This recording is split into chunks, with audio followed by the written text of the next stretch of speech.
আজি আমাৰ ঘৰৰ বাৰীতে হোৱা এটা বিশেষ বস্তু দেখুৱাম। এইটো চবেই চিনি পায়েই আৰু খাইছেও চাগে। আমাৰ ঘৰত এবাৰ প্ৰথম লাগিছে। আনিয়েই প্ৰথমতে ফলটো ভালদৰে ধুই ল'লোঁ।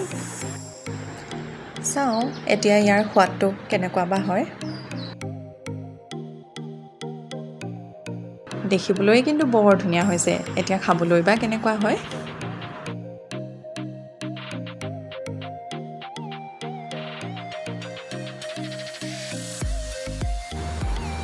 প্ৰথমে মা আৰু দেউতাকে টেষ্ট কৰিবলৈ দিওঁগৈ, তেওঁলোকে কেনেকুৱা বা পায়।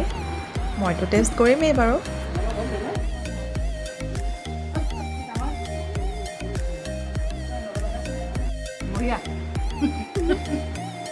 খাবলৈ সঁচাকৈয়ে বৰ মিঠা, সকলোৱে খাই বৰ ভাল পালে।